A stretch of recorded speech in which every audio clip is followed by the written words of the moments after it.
Welcome back to wonder ఫ్రిక్స్. ఎలా ఉన్నారు అందరూ? సింబా గడికి బాయ్ చెప్పేసి చికెన్ తీసుకొస్తాం ఆగరా అని ఇంకా బయటికి వెళ్తున్నాము. ఎందుకంటే వర్షం నాన్ స్టాప్ గా పడతానే ఉంది. ఇంట్లో ఉంటేనేమో బయట చల్లగా ఉంది కదా, తిరుగుదాం అన్నట్టు ఉంటది. అందుకే ఇంకా వర్షం కొంచెం లైట్ తగ్గినప్పుడు ఇంకా బయటికి వెళ్తున్నాము. మేము ఇప్పుడు బర్డ్స్ ని చూడటానికని వెళ్తున్నాము. మా హస్బెండ్ ఎందుకో తీసుకుంటావా బర్డ్స్ అని అన్నాడు. సరే, ఎలాగైనా చిన్నవి ఫించెస్ ఉంటాయి, అవి బయట ఎక్కడ ఎగరవు, ఓన్లీ మనం ఇంట్లో పెంచుకోవడానికి. నా ఫేస్ లో ఆనందం చూస్తుంటే అర్థమైపోతా ఉంటది. కానీ నేను ఎందుకో ఈసారి ఇంట్రెస్ట్ చూపిలా. మెయిన్ నేను ఒకసారి మైండ్ లో ఫిక్స్ అయ్యాక అప్పుడు తీసుకుందామని వెళ్ళి ఊరికి అసలు ఏమున్నాయి అని చెప్పి చూసి వచ్చేసాం. అందుకే వీడియోలో కూడా చూపిలేదు. ఇంటికి రాగానే కూల్ డ్రింక్ తాగుతుంటే వాడికి కూల్ డ్రింక్ పోయమని కూర్చున్నాడు. కొంచెం పోసాను, మరి వాడు అంత ఎక్కువ తాగడు. వాడికి ఏదైనా టేస్ట్ చేయాలంటే మాత్రం కన్ఫర్మ్ గా పెట్టాలి, లేదంటే అసలు ఊరుకోడు. ఇంకా బయట నుండి వచ్చేటప్పుడు కావాల్సినవి కూరగాయలు అవన్నీ తెచ్చుకున్నాను. ఎందుకంటే ఈ రోజు చికెన్ లో 2 వెరైటీస్ చేస్తున్నా. ఒకటి చికెన్ కర్రీ, ఒకటి చికెన్ ఫ్రై చేద్దాం అనుకున్నాను. నేను కూర్చొని పని చేసుకుంటున్నా కానీ నాకు అవే గుర్తొస్తున్నాయి. ఆలోచిస్తున్నాను అసలు కన్ఫర్మ్ గా తీసుకుందామా లేదా అని చెప్పి. ఎందుకంటే మా సింబాగాడికి కూడా కొంచెం బాగుంటాయి ఇంట్లో ఏమైనా వేరే ఉంటే. ఇంకా వంట స్టార్ట్ చేసే ముందు ధనియాల పొడి కొంచెమే ఉంది, సరిపోదు అనిపించింది. ఇంకా వెంటనే ధనియాలు ఉంటే ఫ్రై చేసేసి పక్కన పెట్టేసాను పొడేసేద్దామని. ఇంకా ఉల్లిపాయలు అవన్నీ కట్ చేసి పక్కన పెట్టుకుంటున్నాను. ఫ్రెష్ గా అల్లం వెల్లుల్లి పేస్ట్ కూడా మిక్సీకి వేసేసాను. ఇంకా ఫ్రైకి అను కర్రీకి రెండింటికి కలిపి ఉల్లిపాయలు చాప్ చేసేస్తున్నాను. మా హస్బెండ్ ఏంటి ఈ రోజు ఇన్ని వెరైటీస్, మరి ఏదైనా ఒక కర్రీ చేస్తా మామూలుగా అయితే చికెన్ లో. నాకే ఎందుకో వండాలనిపించింది, అది ముందు ముందు తెలిసింది నేను ఎందుకు చేస్తున్నానా అని చెప్పి. ఇప్పుడు ప్రస్తుతానికి అయితే ఫస్ట్ కర్రీ స్టార్ట్ చేసేసాను. బాండీలో ఆయిల్ వేసేసి కొంచెం కరివేపాకు వేసాను. వర్షాకాలం వచ్చిందంటే మా చుట్టుపక్కలంతా ఫుల్ గ్రీనరీగా చూడటానికి చాలా బాగుంటది, పీస్ఫుల్ గా ఉంటది. బయట అటు ఇటు తిరుగుతున్నా గానీ, ఎంత వంటలో ఎక్స్పీరియన్స్ ఉన్నా గానీ ఇలా కరివేపాకు అది వేసేటప్పుడు కొంచెం పైన పడుతుందని భయం ఉంటది ఎప్పుడైనా గానీ నాకు. ఇంకా ఉల్లిపాయలు వేసేసాను కరివేపాకు వేసాక. కొంచెం ఇది గోల్డెన్ బ్రౌన్ వచ్చేదాకా ఫ్రై చేస్తాను. ఆనియన్స్ కొంచెం సాల్ట్ వేసి ఫ్రై చేస్తా, త్వరగా ఫ్రై అవుతుందని. అప్పుడప్పుడు ఏదైనా మైండ్ రిలాక్స్ అవ్వాలి అంటే మ్యూజిక్ కాకుండా ఈ మధ్య నాకు వంట చేస్తుంటే కూడా కొంచెం బాగుంటుంది. ఆనియన్స్ ఫ్రై అయ్యే లోపు ఇంకా ధనియాలు మిక్సీకి వేసేస్తున్నాను. చల్లారిపోయినాయి ఆల్రెడీ. బయట చల్లగానే ఉంది కదా, త్వరగానే ఆరిపోతున్నాయి.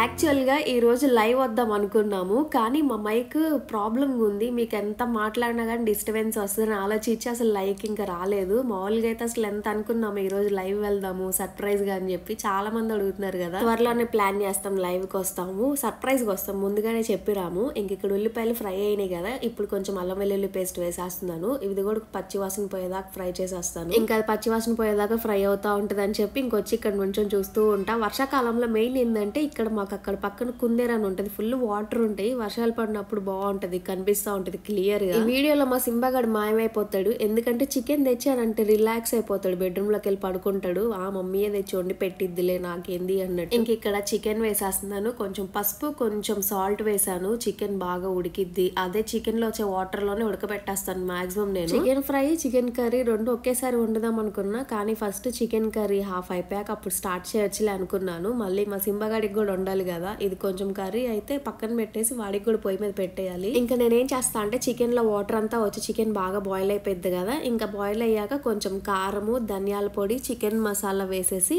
బాగా ఫ్రై చేస్తాను. తర్వాత కొంచెం టమాటాలు అలానే పచ్చిమిర్చి వేసి ఫ్రై చేసేస్తాను. తర్వాత కొంచెం ఆయిల్ పైకి వస్తుంది కదా ఫ్రై అయ్యాక మసాలాలన్నీ, అప్పుడు సరిపోయినంత వాటర్ పోసేసి ఇంకా బాయిల్ చేసేస్తాను. లాస్ట్ లో ఇంకా అయిపోయాక కొంచెం గరం మసాలా, కొత్తిమీర వేసేస్తా. ఇంక ఇక్కడ క్యాస్ట్ ఐరన్ అంది కడిగేస్తున్నాను. సీజనింగ్ చేసి పక్కన పెట్టాక ఇంక ఇప్పుడే ఓపెన్ చేయటము. ఇంకొకసారి కడిగేసి నీట్ గా ఇంకా స్టార్ట్ చేద్దాం ఫ్రై అనుకున్నాం. మెయిన్ అందుకే అసలు ఇందులో ఫస్ట్ ట్రై చేద్దాం ఎలా వస్తుందా అని చెప్పి. చికెన్ ఫ్రై కొంచెం చేద్దాము ఫస్ట్ టైం కదా అని ఇంకా అందుకే చికెన్ ఫ్రైకి కొంచెం తీసి పక్కన పెట్టాను. చికెన్ కర్రీ కొంచెం చేశాను. అసలు మెయిన్ నేను ఏదన్నా మంచిగా నాన్ వెజ్ థాలీలాగా చేద్దాం అనుకున్నా. ఈ రోజు చికెన్ కర్రీ ఉంది, ఫ్రై ఉంది, 2 పుల్కాలు, కొంచెం రైస్ అలా చేద్దాం అనుకున్నా. కానీ నాకు వేరే పని ఉండటం వల్ల మధ్యలోనే చికెన్ కర్రీ చేసి పక్కన పెట్టి తర్వాత చికెన్ ఫ్రై చేయాల్సి వచ్చింది. అసలు వీడియోలో మొత్తం కవర్ చేద్దాం అనుకున్నా, కానీ నాకు ఎందుకో ఈరోజు అవ్వలేదు. ఏదైనా సింపుల్గా షార్ట్స్లో చేసి చూపిస్తాను నాన్ వెజ్ థాలీ ఎలా చేసుకోవాలని చెప్పి. ఇంకొక పక్క ఇవన్నీ పనులు చేసుకుంటానే ఇంకా ఫ్రెష్ అయిపోయాను. ఇంకా బయటికి వెళ్దాం అనుకున్నాం బీచ్ దగ్గరికి. ఇంకా అందుకే చికెన్ కర్రీ అంతా అయిపోయాక వెళ్దాంలే అని ఇంకా నేను రెడీ అయిపోయాను. ఈ లోపు లాస్ట్లో ఇంకా చికెన్ కర్రీ కూడా బాగా ఉడికిపోయింది. ఇంకా గరం మసాలా కొత్తిమీర వేసేద్దాంలే అని చెప్పి ఇంకా ఫైనల్ టచింగ్ ఇచ్చేస్తున్నాను. చికెన్ కర్రీ ఇంకా పక్కన పెట్టేస్తాను. చూస్తుంటేనే నోరు ఊరిపోతుంది. నాకైతే ఈ బాండి బాగా నచ్చింది, ఎందుకంటే కింద బేస్ బాగా మందంగా ఉంది కదా.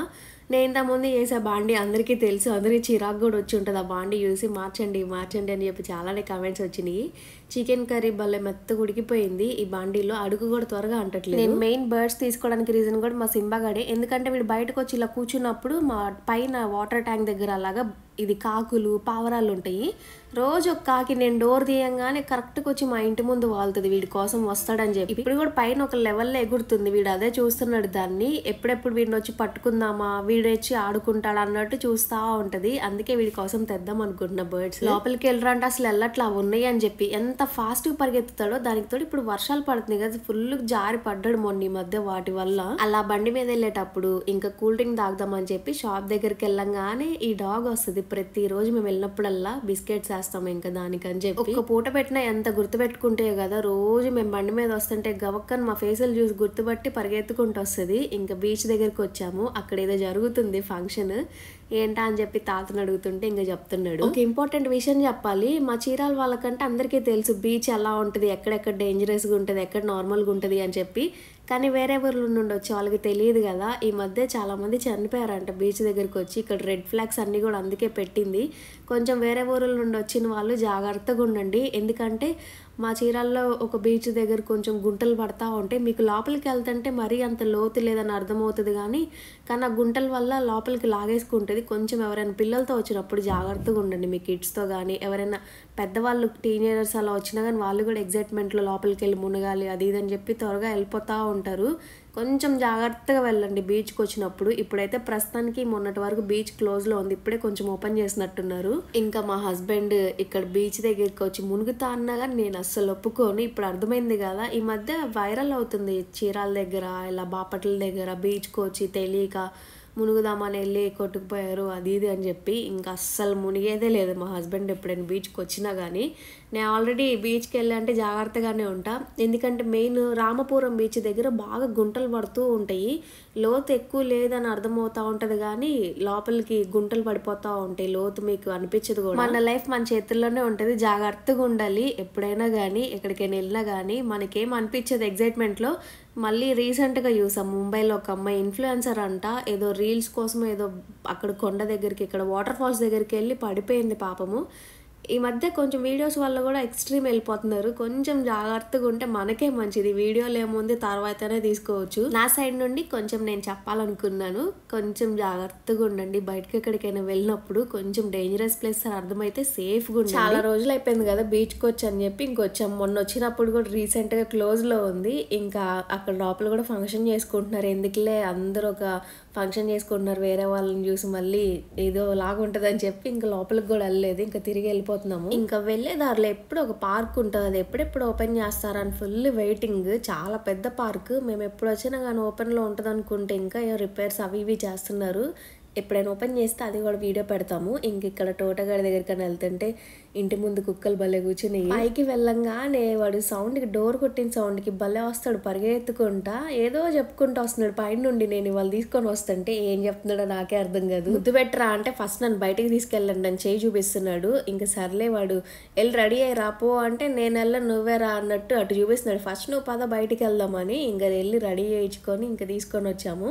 ఇంకా బయట ఒక రౌండ్ వేపిద్దాంలే అని చెప్పి చాలా రోజులైంది వాడిని కూడా అలా బయట తిప్పని. ఏదో చెప్పడానికని ట్రై చేస్తాడు, వాడికి మాటలు వస్తే కానీ ఇంకా అన్ని చెప్తా ఉంటాడు. ఇంకా బయటకు తీసుకెళ్లేదా కూరుకోడులే మళ్ళీ ఏడుస్తాడని చెప్పి ఇంకా తీసుకొని వెళ్ళాం బయటకు ఒక రౌండ్కి అని చెప్పి. వాళ్ళ పెద్దాన్ని పిలుస్తున్నా కానీ రావట్లేదు. ఇక్కడ మేము ముగ్గురు ఇలా వెళ్తా ఉంటాం. ఒకవేళ తోటగడికి మాటలు వస్తే హాయ్ గైస్ నేను మా పెద్దనాన్న పెద్దమ్మ డ్రైవ్కి వెళ్తున్నాం అంటాడేమో. బండి ఎక్కటం ఆలస్యం వాళ్ళ పెద్దాన్ని మీద వాలిపోతాడు, ఇలా పట్టుకొని ఉంటాడు, అసలు దిగుడు. నా దగ్గర నా ఒళ్ళో కూర్చారన్నా కానీ అసలు వినడు, అరుస్తా ఉంటాడు. నేను ఇంతే నుంచుంటా నువ్వు నన్ను పట్టుకో వెనకడుండని. నేను వాళ్ళ డ్రెస్ వేసుకున్నా కదా వన్ సైడ్ కూర్చున్నా, ఇంకా స్లోగా వెళ్తున్నాడు వాళ్ళ పెద్దనా. 2 సైడ్స్ కూర్చుంటే కంఫర్ట్గా ఉంటుంది కదా. వీడియో అయితే ఇక్కడ ఎండ్ చేస్తున్నాను. నచ్చితే మర్చిపోకుండా లైక్ చేయండి. కొత్త చూస్తుంటే కంటెంట్ నచ్చితే సబ్స్క్రైబ్ చేసుకోండి. నెక్స్ట్ బ్లాగ్లో కలుద్దాం. బాయ్.